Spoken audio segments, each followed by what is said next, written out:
Hi, it's Curtis from 3T Sports. I'm sat here today with Liam Armstrong, goalkeeper for Larko Athletic and owner and founder of LAGK1 Goalkeeper Coaching.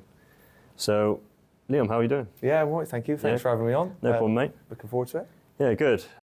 First thing I suppose I wanted to chat about is sort of your move to Larko Athletic this season. Yeah. Sort of the goals and stuff that the team has and yourself has for this season. So, yeah, you moved a few weeks ago now? Yeah, a few weeks. So we've just come out of pre-season, so a good 6 or 7 weeks of hard graft, like playing games and lots of training, which is good. Feeling in a good place. Yeah, good. And we've already had our first competitive game against Beaconsfield, which we won 1-0.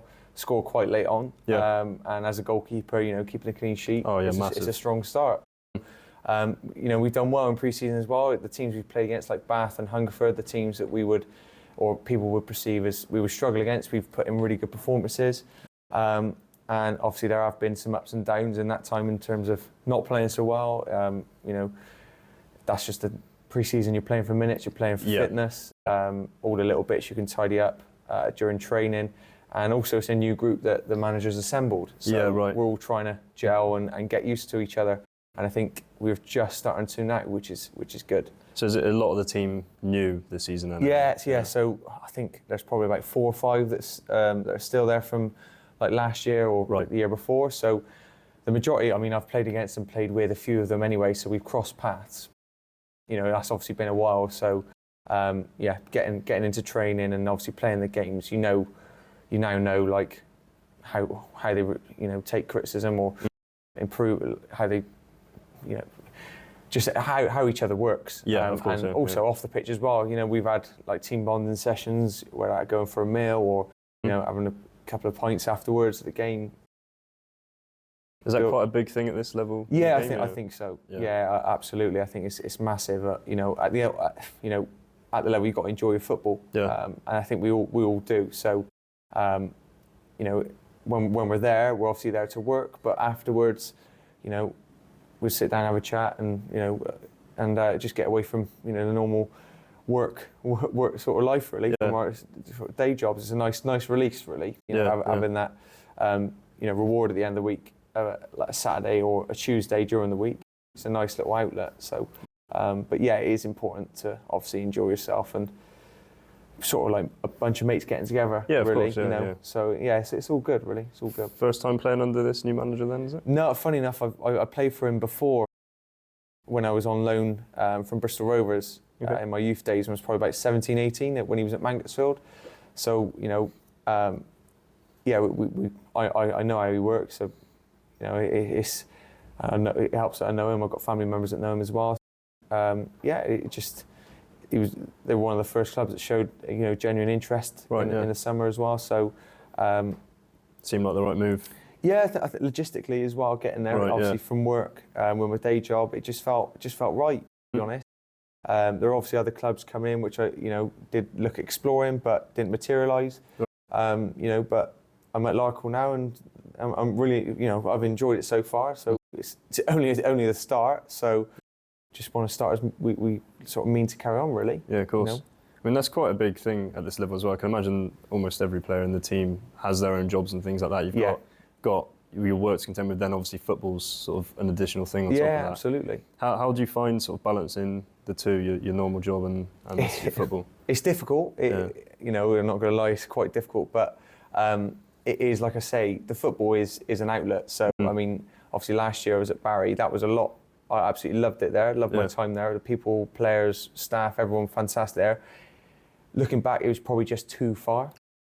So especially your game sort of North Wales, where you're talking a few hours to get there. Beautiful country, beautiful place. Like, don't get me wrong, it was just, it consumed a lot of time. But yeah, now that I'm obviously back nearer home, it takes me about half an hour to get to training and games, home games.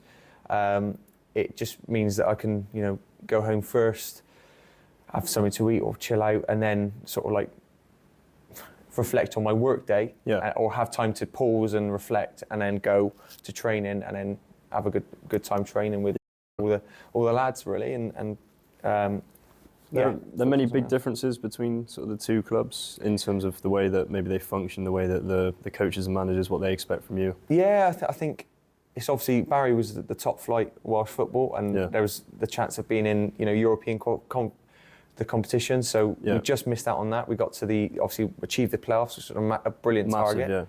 yeah. We had our ups and downs that season, but we sort of rose above it and finished strong. But we almost got there. Is that the sort of like main goal for that club I think so, specifically, yeah. getting that European football? That's it. I think Yeah. obviously there's financial reward, in terms of for the club, bonuses, all that sort of stuff, and a chance to get on the, well, I won't say world stage because you're not in the actual competition. You're just scratching the surface of the pre-qualifying rounds. But once you do get in there, obviously you get the chance to play, teams from Bulgaria, or Croatia, all that sort of side, or Ireland. That was really a hell of an experience as Yeah, well for the players, exactly. I isn't mean, I didn't really get that experience, but to be within a shout of that experience is okay. And who knows, maybe in the next, I don't know, few years or whatever, or you never know, anything can happen in football. One thing I've learned, Yeah. So, but I would say the Welsh League's probably publicised better in Right, terms okay. of its games are able to watch on Scorio and Mhm. S4C as well, like the Welsh native Welsh channels. So whereas Southern Prem and Southern League One, the league that I'm in, it's quite tough to access it unless you go and watch, which is I fully encourage people to go and watch their local teams. Yeah, definitely. Yeah. It's good for it's good for players to see so many people turning up, and also good for the infrastructure of the club. Yeah, good for the community as well. I Yeah, suppose, absolutely. It makes it a real community hub, and seeing all the youth teams as well. It just makes it really good for the, like you say, the community, which is good. Yeah, definitely. Yeah, so you're saying sort of obviously you get a lot of fans turning out. So do you tend to get quite a lot of people at the games that you play in for at Larkhall? They got quite a big fan base. Yeah, I mean it's I would say steady fan base. From what I've seen so far, you always get obviously the regulars that turn up. Yeah, and then, they're there every game. Yeah. like because it's in Bath as well. You get a few punters that want to come along and have a look, and we've had a few people ground hopping as well. So we had a couple from Holland and like publicised it on Twitter. So people from Holland can obviously look at that and see what a good club and what a beautiful really place cool. it is, which is cool. So, but yeah, I mean, we had about I think it was near 1,000 or just under. I might have got it totally wrong. I don't know, but it felt like there was loads of people there for the Bath and Larkhall derby, which is good, and that was a good game as well. I enjoyed that one. So, it varies. I think it varies with anything. So, but yeah, we're always thankful for the fans turning out. Always. So. At these sort of games when you're in goal, do you get the opposition, especially when you're away, giving you much stick? Always. If you want some, I'll give it you. Yeah, that just comes with the position. Yeah, it does. Yeah, I can't say on camera what I've been called, and and even if it's just keeper, your laces are untied, and you look down, it's like right. Yeah, they've got you. 1-0. Do you know what I mean? It's bits like that. It's just some of it's good, some of it's downright just crazy. Yeah. But do you ever play into it? I try not to because I feel like then I'm focused on them then instead of the game. Yeah. But takes you away from the game. some of the stuff I do just look around and just laugh because it's just some of they come out with some it just takes you completely off guard. So, but that's all part of it. Yeah. And that's why I love playing in goal for that as well. But you do have to have thick skin with some of the stuff. Yeah, definitely. But that's it. And I think the top boys obviously got the big stadiums and you don't really hear as much. It all blends into one. Because it's the crowd noise as opposed to hearing individual voices saying certain things. I would say the lower down you go, or wherever you in non-league, you can specifically hear the one person. Right. Yeah. Or 3 or 4. But yeah, it's good. It comes with the position and it just makes it a little bit more enjoyable as well. Yeah, for sure. When you're winning. Yeah, of course. Well, at that sort of level as well, I can imagine it's quite physical. I can imagine you get a lot of throw-ins within the 6-yard box. Yeah. All the corners are on you. Yeah. Always got players on you. Yeah, absolutely. I mean, pre-season so far, a throw-in now is turned into a set piece. Yeah, for sure. So, they got I've seen people get signed off the back of a long throw. Really? Not their footballing ability, which is mental. But I mean, you get goals from that, I suppose. Yeah, you do. You? It causes a bit of carnage. For some reason, throw-ins are quite hard to deal with because the ball flies a little bit differently, and you can't really judge it as much, or it's a bit of a looper instead of a flat one.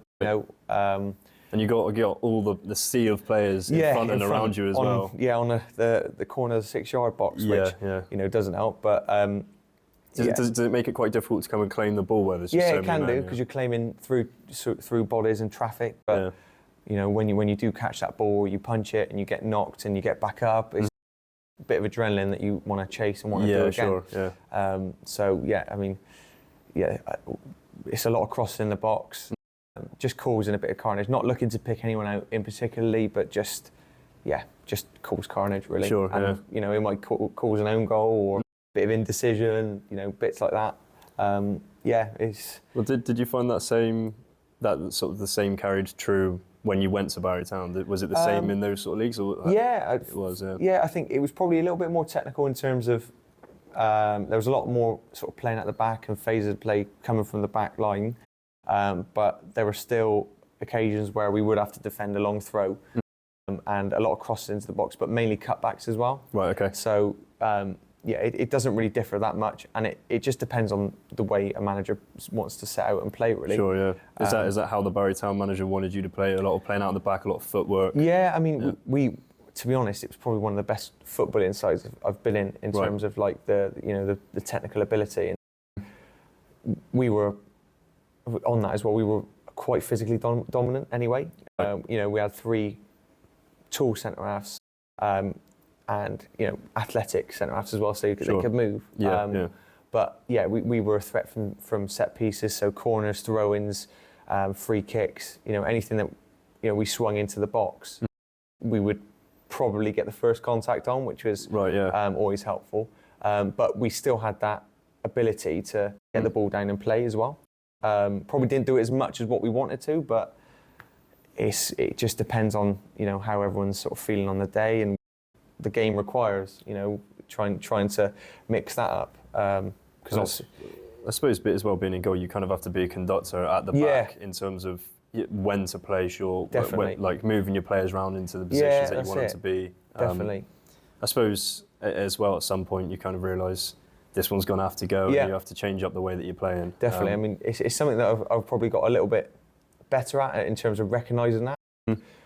Maybe trying to mix it up a little bit. Okay. But obviously, if you're not getting any success, then you've got to go a different way. So it's all problem solving as well. But I would say in that same breath, it's probably something I've got to recognise a little bit quicker. But that comes with just playing games. And the last, I would say, 5, maybe even 6 years have been a bit stop-starty. The last year was fantastic because I had a good run of games and I was learning all the time, and it made me such a lot better keeper as well. So, I'm just looking to try and carry that on into this season and just basically build on last season, really. And, I was just aiming to be consistent and just try and be present for the team, really. Yeah, of course. And try and stay at a 6 or a 7 every game, so the manager knew what he was getting from me, and there weren't any. Yeah, right. I see. Yeah, that consistency from game to game. Yeah. Obviously, it's easier said than done because we're human, we're not robots. Of course, So, but that's what I try and aim to be. It's just consistent and just try and do the basics well, and that's leads us on really on how I coach. Of course. Exactly. But I'm sure we'll talk about that. In well, that's well, we're here. We may as well talk about the coaching. So, if a lot of people may not know, Liam is the founder and owner of LAGK1 Goalkeeper Coaching. So you sort of coach youth right through to adults, don't you? Yeah. And I suppose like a big part of it, sort of the progression for children, sort of getting into football and progressing sort of throughout their football journey in their youth. So let's talk a little bit about. Tell me a little bit about LAGK1. Why? It's something that I've wanted to do for ages, really. I mean, obviously, I came into coaching roughly about the time when I was at Gloucester City. I'd just come out of the programme, being released from Bristol Rovers. Which sort of knocked me back a little bit. It's never nice getting getting released, or being told no, it's not really nice. But it was a reality check. I had to, obviously, realistically, I had to go out and look for obviously new income and make sure I was stable, all that sort of stuff. So, I'm passionate anyway about goalkeeping. So I reached out to one of my old coaches, James Cope from Just for Keepers. Right, yes. Yeah. And, he took me on board. I learned loads of little tips and tricks and what to do, what not to do. Just basically express, my passion for goalkeeping through coaching goalkeepers of all abilities. And that was a challenge, obviously dealing with, goalkeepers who are just starting out, how to sort of talk to them, how to make sure that they're understanding things, and then also try and not compromise the development of the, I would say, more maybe advanced goalkeepers that have been in a position longer, as opposed to the, say, novices.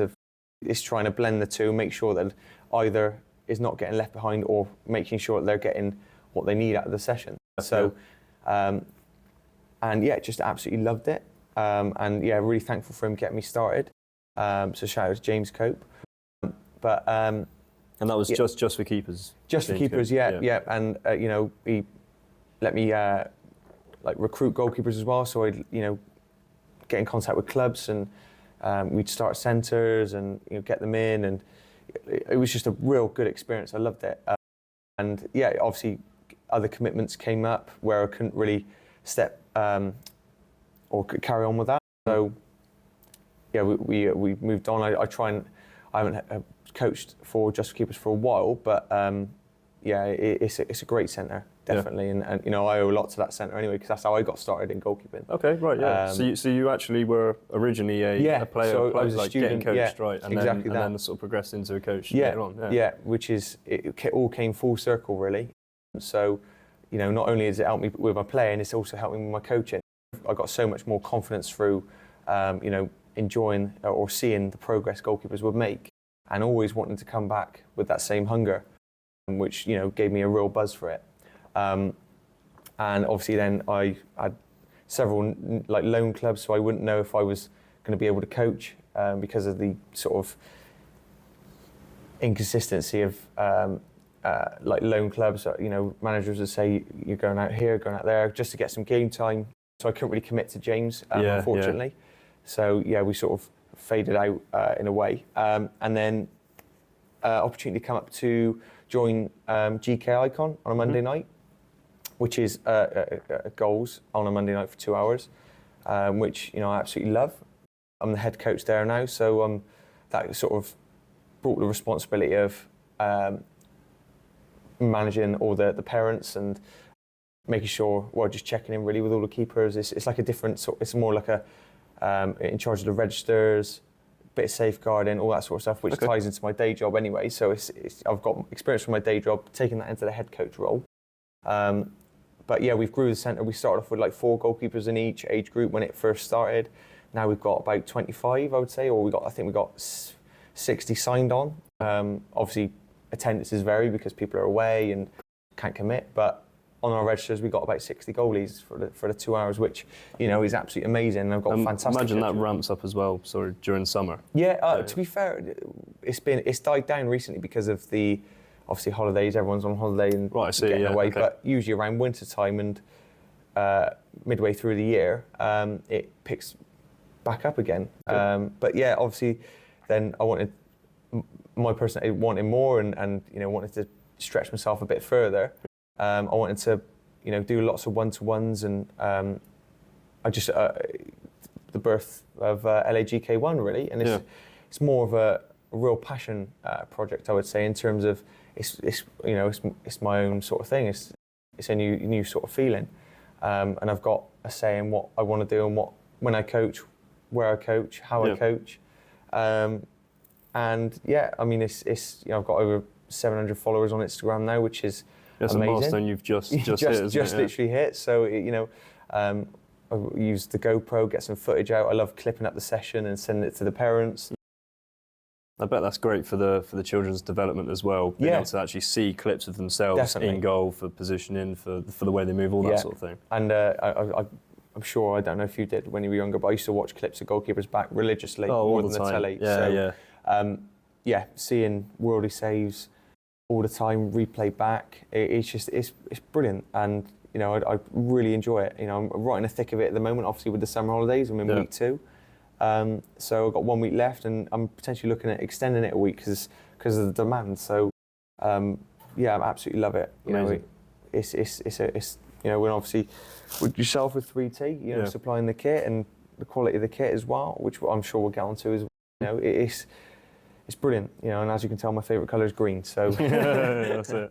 I think I sort of, when I first met you, or we sort of crossed paths, you were probably just about founding LAGK1. Yeah, that's right.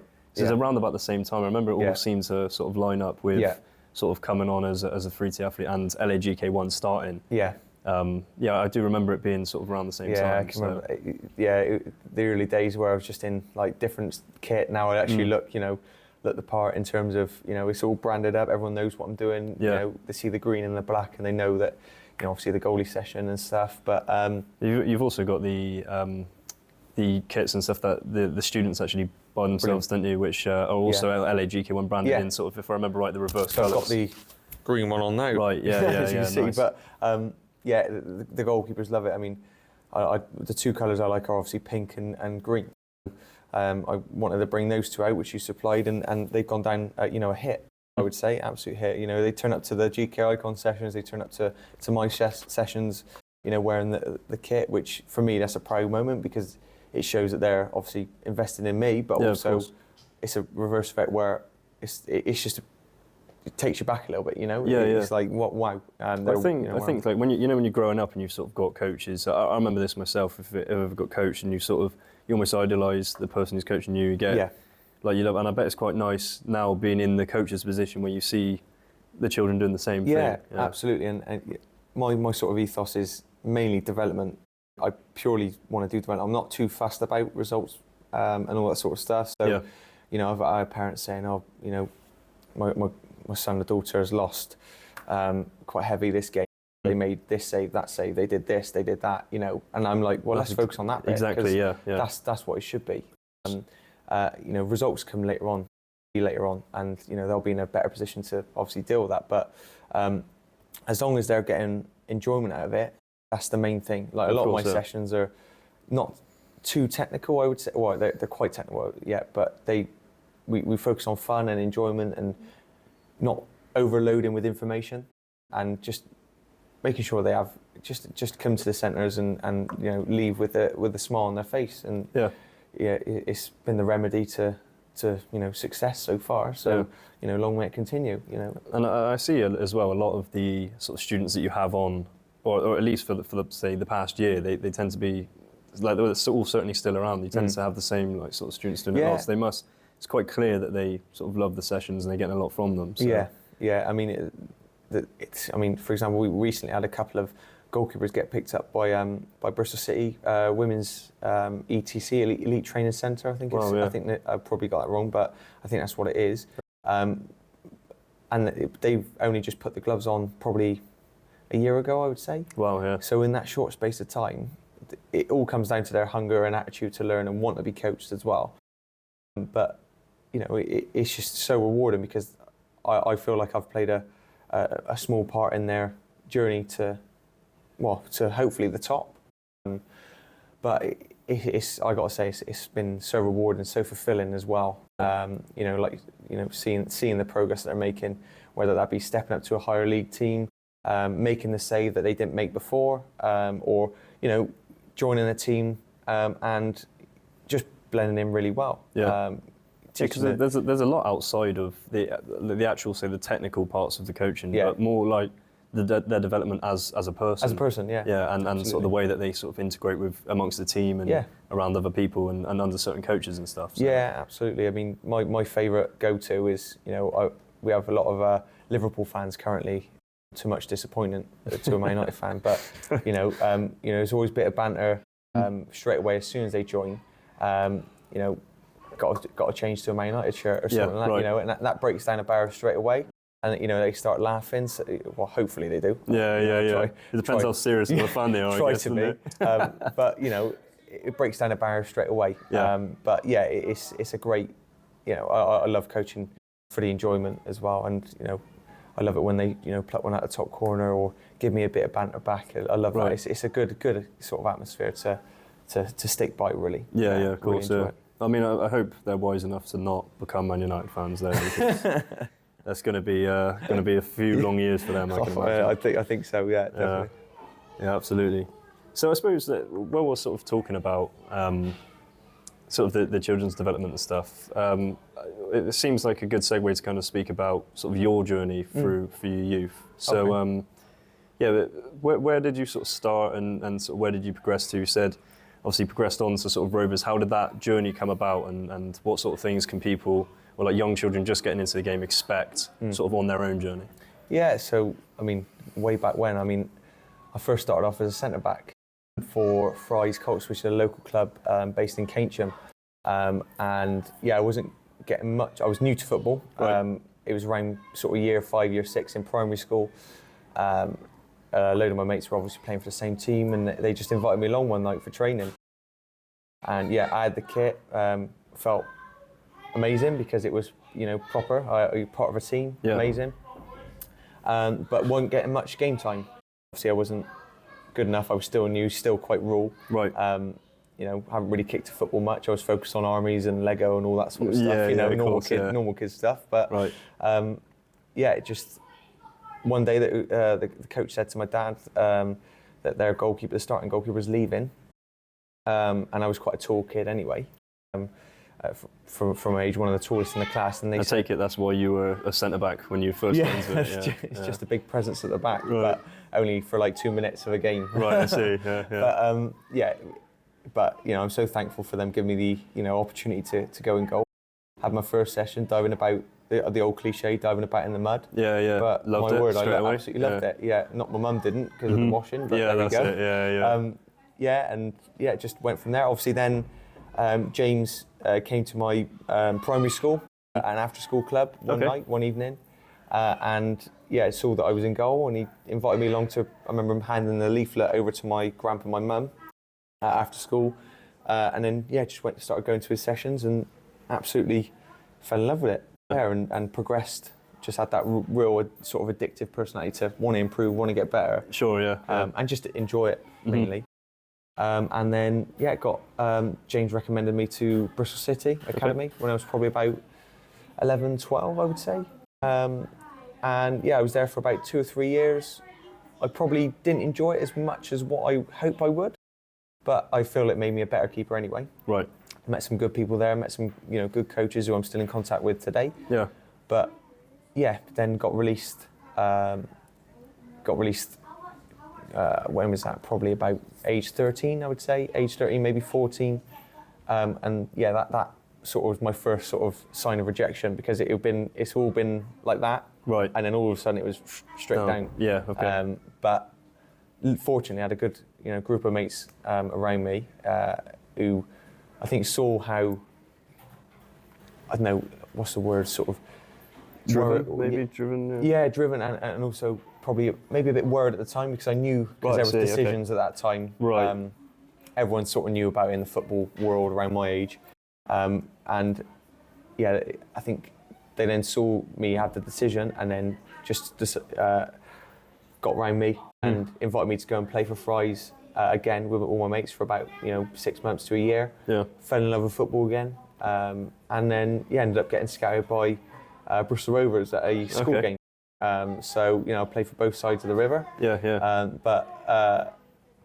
From there, Bristol Rovers, enjoyed it. It was a proper family-run club, even down to the little things like, my dad could get in contact with one of the coaches at any time if there was any problems, or, I wasn't able to make training, didn't have to book an appointment or anything. But that's where I really started to grow, and as a person, was in the youth team for about 3 years, then scholar for 2 years. My scholarship was quite a unique one. So the first year I was a schoolboy scholar, which means that you didn't get paid.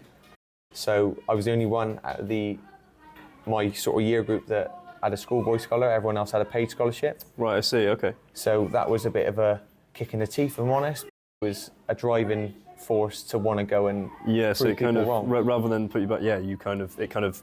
give you that sort of push and that Yeah. drive to prove, well, I should be exactly that. on a paid scholarship. You know, it was a tough time. Obviously, I had to get buses into town, getting lifts with my mum and my auntie because they worked in town. So I had to get lifts in and then get a couple of buses up to the training centre. All obviously unpaid, living on. And how old are you? Sorry, at this point. I was probably about 16, I would say. Yeah, right, okay. So 16, maybe 17, just before I could drive. And yeah, living off I think it was probably about 40, 50 quid a week, I think, on pocket money. But just doing it for love. There are moments, don't get me wrong. Am I doing this? All that goes through your head as it would do. But then I did so well. I was training with the under 18s, then under 21s, at like 16. Then I got an opportunity to train with the first team. Okay. Which was amazing. And then they offered me a paid scholarship the second year, and then a pro contract earlier than what was planned. So when did you get off? How old are you when you got offered that pro contract? I think I just passed my driving test, and it was probably a few months after that. So probably just shy of 18. Just shy of it. But you felt on top of the world at that point, yeah? Yeah. I mean, unbelievable. I mean, we went into a pub afterwards, after we found out the decision, me and my dad. But obviously I was too young, I couldn't have a drink, so I had a lemonade to celebrate. Yeah, nice. But yeah, it was, all started from there, and then that's when the real work, started. But it just goes to show when you do get these knockbacks, you've got to use it as ammunition to fuel yourself to, prove people wrong. There's nothing better than proving people wrong. Of course. I think, and getting that little kick out of it, for sure. Because I could have easily have packed it in and, And I expect a lot of people probably do, and they could have probably gone further than sort of they realised. Yeah, as well, I was quite fortunate that, obviously my family were able to, muck in and, keep behind me and keep, pushing me, not letting me slack off. It was still, going back on it. And I had a good friendship group, good people, just a good support network around me. Yeah, of course, yeah. And that's absolutely massive. Massive, as well, and unfortunately a lot of people don't have that, which is, props to them if they, still get through it. Being completely self-motivated, definitely.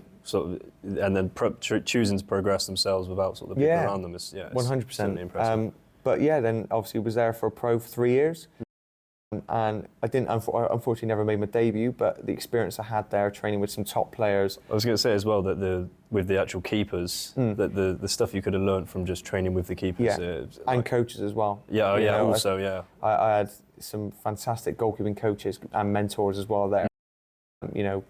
Who I still speak to today. Just little bits of obviously coaching mannerisms, how they coach their drills they have. I still use in my sessions now because, whether it be footwork drills, something really basic, but it's so instrumental to goalkeeping. And just the experiences of being a professional footballer, which so few people have a chance to do, in which it was incredible, really incredible. But it didn't work out in the end. But I think I don't think I would change anything in terms of that, really. I'm happy with where I am at the moment, and I'm 25 now, so happy with my football. I'm just going to see where it goes, And being at the level you're at now, with all of that sort of pro experience behind you and the things that you've learned, I can imagine that does you so well, sort of where you're at now, the things that you've taken with you from your experience then. Yeah, absolutely. I mean, I had the opportunity of going out on loan when I was probably about 17, 18, which obviously puts, in amongst, men, who need to win to get a bit of cash for, to live. So every point matters, and every goal matters. So if you do make a mistake, you're gonna have someone, shouting and screaming at you. But that's the real game. It is, yeah. But I've had several loans. I've played for so many teams, around here. Fire off a few clubs that you've played for. So Salisbury, Mangotsfield, Bishop's Cleeve. Who else? Probably I'm forgetting a load. Obviously Larkhall. I was on loan at Larkhall 8 years ago as well, so I played for them. Tivoli was the longest stint I had a club, so I had about a season and a half there. First, I joined probably a couple of months towards the end of the season. Met some fantastic people down there. The manager was brilliant. And then they signed me on again when I was 18 to play the full season. So I ended up playing about 50, 60 games at that level, which was probably Southern Premier at that time. It was a tough season for personal reasons and you know, on the pitch as well. But it made me 10 times the goalkeeper I would have been if I would have been just in the reserves or, you know, under 23s or whatever it was. Yeah. You know, so yeah, there's a load more clubs. I can't put me on the spot a bit, but yeah, they're just to name a few. Yeah. So going back to sort of Rovers a minute, where sort of say obviously someone never been in that world. A lot of the people listening probably haven't either. How does the actual club function sort of with you? What do they expect from you? Your training, the use of the facilities, all that sort of thing. Yeah. How does all of that work? So I mean, we always get this. It's sort of like being. Well, I don't know what being in the military is like, but I've been told is, you know, they compare it to the military where you're being told where obviously you've got to be somewhere on time. Okay. You've got what you've got to eat, when you've got to rest, when you've got to, you know, obviously report somewhere. And you know, you're always being told where to go, what to do. So it's quite regimented. How did you find that? Did that suit you? Or yeah, down to the ground. I mean, even now, you know, time is massively. I'd rather be massive for me. I'd rather be, you know, an hour early than a minute late. That's, you know, even with, you know, coaching, I'm always there probably an hour before, so I can set everything up. Know I've got everything setting up, and then when I've set up, I can just chill out, or you know I've got everything ready for the session ahead. So, yeah. But yeah, obviously sticking to time. Obviously, there's fines lists, so you know if things aren't done, jobs aren't done, whether that be cleaning, sweeping the change room, sorting the kit out for the first team, getting the food for the first team, all that sort of stuff, just little jobs like that. Obviously, you're going to get fined, or you're going to have a physical punishment, whether that be running around the pitch or cleaning the boots, cleaning the coach's boots. I can remember, I think we lost a small-sided game, and the loser had to clean the coach's boots, and we had about 4 or 5 coaches. So really? We had loads real muddy boots, and they, you know, purposely going through all the mud, scuffing them all up. But yeah, you know, it just little things. That's what happened. You know, that's what it was, and it made me, you know, or made us not want to lose another game again. You know, otherwise, if it's just we lost. You know, that's it. There's no repercussion. But now, you know, you've really got to fight because you don't want to obviously clean someone's boots, or you don't want to get punished for. We don't want to go on a run with a sandbag around the running track, you know, when everyone is at home chilling out. But you know, after a long game as well, you're knackered, your legs are killing you. Absolutely. So, you know, I'm so thankful for that experience. You know, I highly, you know, recommend that. Just level of discipline, really, and it's something that I absolutely love now. Discipline and making sure that I'm on time, or I've got everything. Whether that be packing stuff the night before, or you know, arriving really early to games. You know, just bits and bobs like that, really. And the thing that really stuck out for me at pro level is what you've got to eat and when you've got to eat, and you're tracking your calories and all that sort of stuff. Right. Yeah. And to me, that's just mental in terms of, you know, all that sort of stuff. Because I've never had to do that before, where, you know, you've got a number to stick by. Always just been, if I'm hungry, I'm gonna absolutely eat. But you know, you obviously got body fats, all that sort of stuff. Was there a nutritionist in the club that would sort of set that sort of meal plan up for you? Kind of thing? So I think they would take your height, weight, and potentially age, and just calculate it through that. I think, but yeah, all bits and bobs like that. Now I carry that with me. You know, looking after myself, knowing what I should and shouldn't eat, and drink as well. But yeah, it was a great experience, and you know, I'm so glad that I was able to experience it, and I've got some great memories that I can look back on, and there's bits and, you know, golden nuggets of information that I can pass on to the goalkeepers that I coach, and also the goalkeepers that I work with. We've got a couple of young lads at Larkhall as well that, you know, haven't been through that yet. You know, there's how I train and how I like to work. I like to pass that on to them. Of course. And you know, they can you know, hopefully learn a thing or two maybe. Yeah. But yeah, it was a great experience. You know. So when you were a child then, and when you first sort of picked up by City, and then sort of Rovers, a bit older with Rovers, but sort of at that point, how do you get treated within the club, despite the fact that you're real young? Because you're saying sort of when you're at Rovers playing with the sort of under 18s, under 21s. So do you get treated like an adult? You get, or do they do a good job of sort of looking after you and Yeah, I mean, when I was at Bristol City, it was still youth football really. So I mean, obviously we're kids, so our parents had a lot of the say in terms of if we could make training or not. But obviously, when you're at when I was at Rovers, where I was a little bit older, I was able to sort of fend for myself. More independent, take responsibility for exactly. yourself. So if I was late, because I was late, not because Dad couldn't finish work. I see. And, right. it was because it was my responsibility. Yeah. So that was why I had to make sure that I had to have everything in order for me to go and turn up on time, train well, all that sort of stuff. Yeah. Whereas before, I had it was taken out of my hands, or say if we there was traffic or anything like that, I would do my best now to be there on time, and just little bits now that you've got to take responsibility for. Looking at bus routes, all that sort of stuff, which I hated. Yeah. So I wanted to pass my test first time and get in a car so I could, go at my own sort of leisure, if you know what I mean. But you pick up little bits and bobs. But in regards to how you were treated, I think obviously the game's moved on now. There's things and things you can and can't do compared to. I'm speaking like as if I was back in the back. It was only like playing in the 70s. Yeah. It was only a few years ago, but there's always that. You're the young lad coming through. Who is this lad? That sort of feel, and you want to try and work hard and train hard so that the seasoned pros and respect how you work, but at the same time.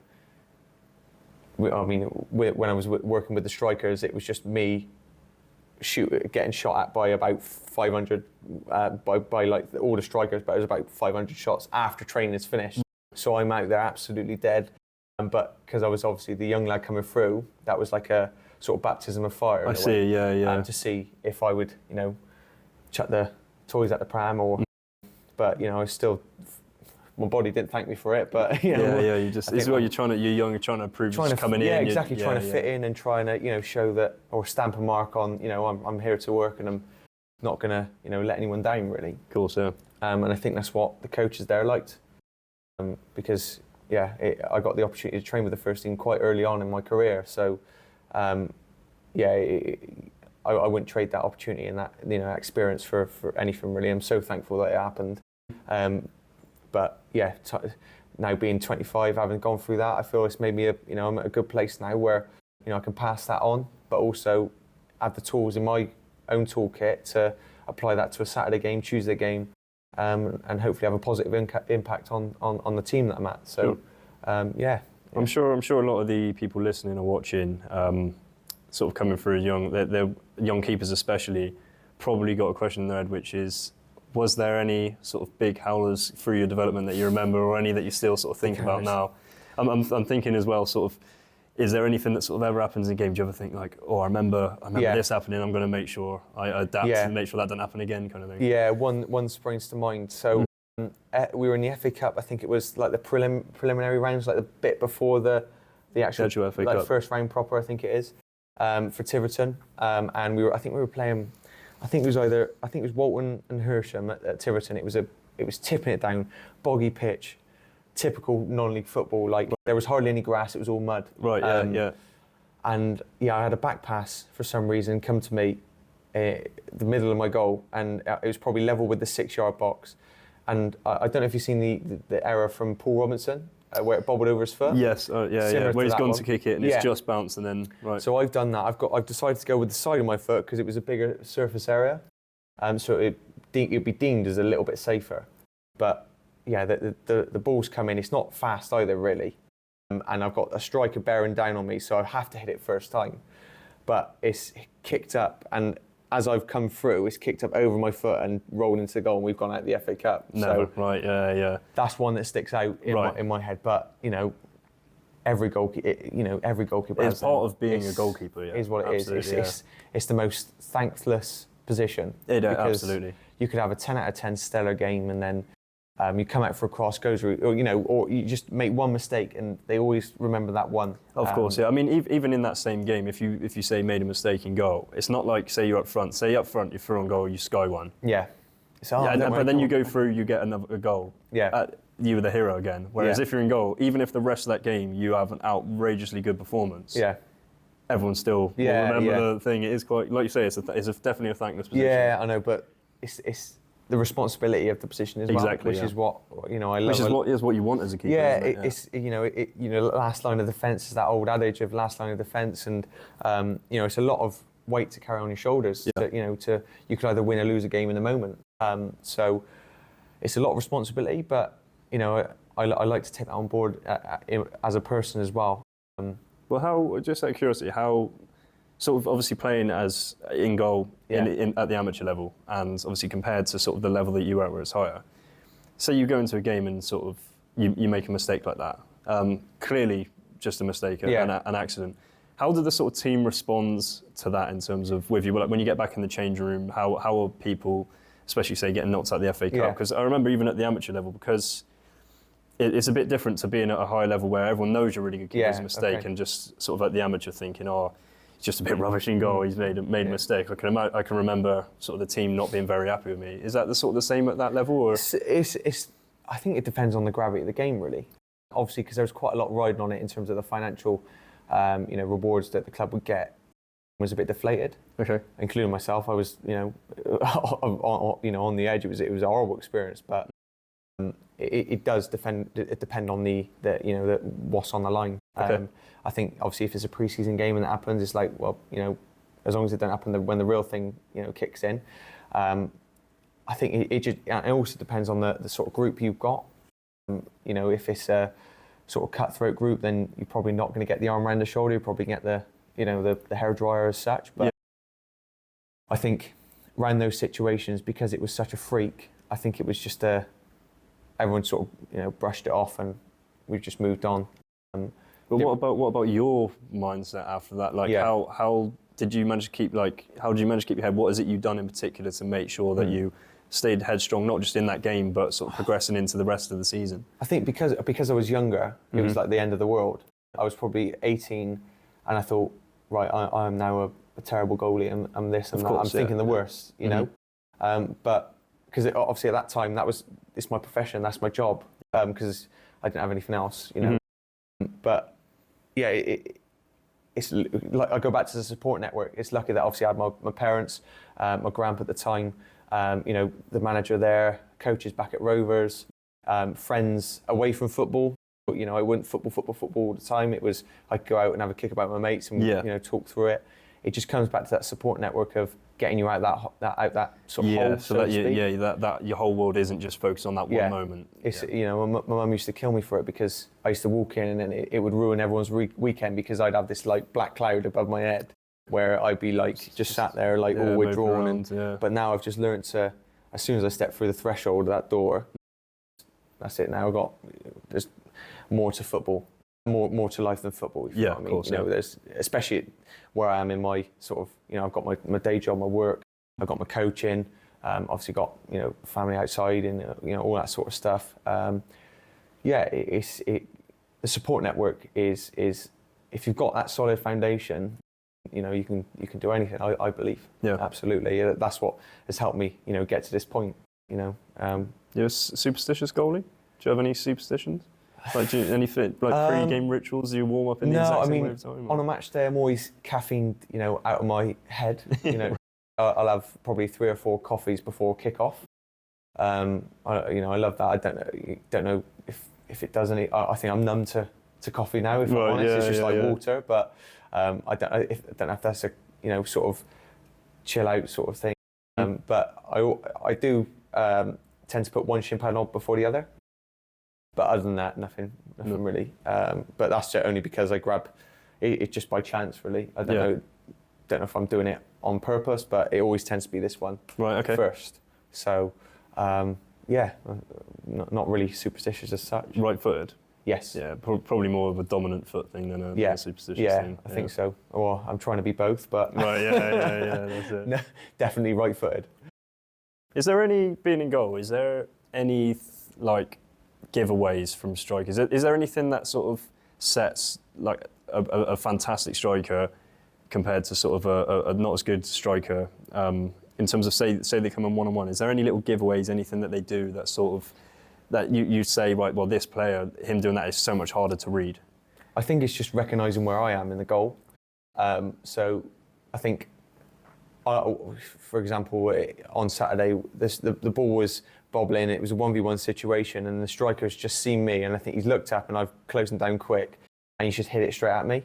Whereas I think the difference with higher up you go is they have a quick look up before that ball's coming to the box. Before the point where they need to shoot. Exactly, seeing where I am, and then already processed it in their head to go, right, he's already committed, I can take it round him. Right, I see, yeah. Rather than looking up at the last second, seeing a goalkeeper filling up your whole field of view. And then going, oh, I got to, they tend to think about it more. I think good strikers just act like on instinct. And yeah, it's just a bit of, like in terms of game intelligence. Yeah, that's what I would say. What about when they step up for a penalty? What is it you're looking for? I mean, well, penalties for me are a bit of a lottery because I've gone so many years without saving one. Okay. And then for my, competitive debut last year for Barry, I saved 3 in one game. Right, okay. So I saved 2 in the actual game, and then when we got to extra time, I saved 1 in the penalty shootout. Wow, yeah. So, Do you think you broke the curse a little bit? No, I haven't saved one since. Oh, right. So, yeah. So I don't really tend to look, because when I do try these little gimmicks and all that, it just goes in. So it's like, I think it's just a lottery, personally. I know there's research done on it, I know that, but you can't, unless the manager tells the striker, you go that way, and then someone finds it out and then they feed that back to me, I think that's the only way. You've not really got any, like, when you sit at the pro level, they got the each player's that sort of position of the shot. You ain't got any of that information, have you, to work with? So you are just guessing which way you think they'll go. But is there, what about in their run-up? Is there any little things you give away? There could be, and usually, I mean, I try and look at what their head's doing. So sometimes, not all the time, they have a little glance up towards the place where they're going to kick it, or they double bluff me and go that way and then go. Right, right. Honestly, it's just, I think it's just, I think it's just gambling, really. And I think, personally, I've got to dive a little bit earlier to get into the corner, so I might commit a little bit early. So maybe that gives away like a little thing to the keeper. It's a game of it's a game of chess, really. Yeah, it's it is. Trying to react to what they're doing, and they're trying to react to what you're doing. Yeah. So, do you get any players at this level doing sort of ridiculous run-ups or like weird run-ups, like trying to do where they try like maybe slow down, see if you give anything away? I mean, pre-season you do, but I think on when it all kicks when the off pressure's properly, on, I think they just go, they stick to what they know and just go. Same way, yeah. Exactly. Yeah, I've got a friend, every single penalty he's in the exact same spot every time without fail. I think I think that's good. But like, if you miss that, then you're going to get an absolute hammering from the manager and all your teammates in it. So you're better off just going with what you know, and then just not changing up at the last second, because that's when it goes all wrong, really. Yeah. Could you imagine sort of coming up against, say, Ivan Toney, where you're sort of in goal and you've got him slowly creeping towards you, staring you in the eye? I think Ivan Toney and Bruno Fernandes would make me look silly. Yeah, you reckon? I can't really save that the penalties with lads around me. So I think I'd really struggle with them. I think, but no, it is a lottery. And my word, when you save that penalty or they miss it, it is such a fantastic feeling. Yeah. And it is a shot of adrenaline. But yeah, few and far between for me, I think, at the moment. Well, I'll paint you a little scenario now. World Cup final. Yeah. Like, playing for England in the final, lining up. It's come on to the 5th penalty. Would you rather be staying in goal when the striker shoots and you make the save to win the shootout, or would you rather be the keeper that comes out of goal and has to take a penalty and has to score it? That's a great question. I think, personally, me being a traditionalist, I would be the goalkeeper that saves it. Yeah, right. I would love that, because got all the players rushing towards you as you're jumping around. I mean, it's like when Van der Sar saved the penalty against Chelsea, where he just stood there like that and they're all rushing towards him. That is like, that's it for me. That's unbelievable. Yeah, that's what it is. Don't get me wrong, I'd love to score a goal, absolutely, but with my shooting, keeper through and through. Yeah, I mean, I can only kick it as hard as I can. You know what I mean? They've got no finesse or anything like that. If I do, then I don't know what I've done there. But it's being a traditionalist and a bit of a purist in that sense, I would love to be the one that saves it and wins it. To be honest with you. What do you think about? Do you like penalty shootouts? Like, do you look forward to them when they come? Yeah, I do absolutely, because I don't feel that there's any real pressure on the goalkeeper. Mm-hmm. I think it's onto the penalty taker. It certainly is, yeah. And I think it's a real chance for the goalkeeper to be a hero, because it's a shot from 12 yards, you know. So you've done well to save it, you know, at that rate, unless it's an absolute p-roller.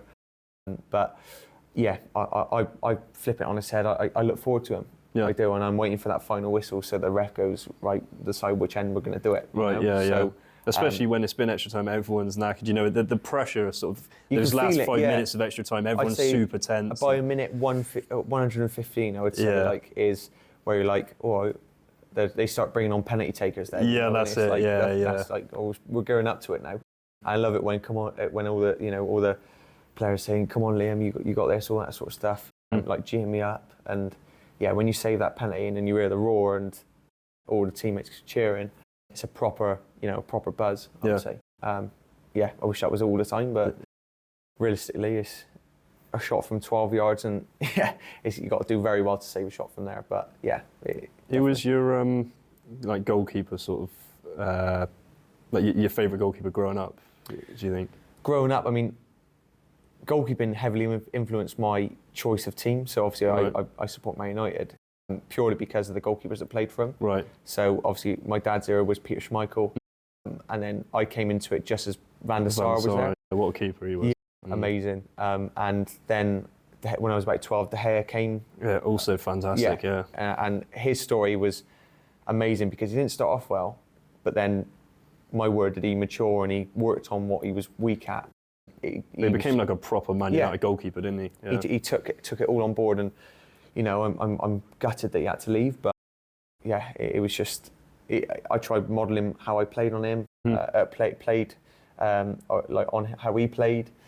He just had a massive influence on my goalkeeping career. You know, I still watch videos on YouTube now of like the good days of when he was in his prime and stuff. And some of the saves as well he made. Yeah, like, his like reactions, those split sort of second, like the way he'd move. Just, you'd see some shots going, you think there's no way. No.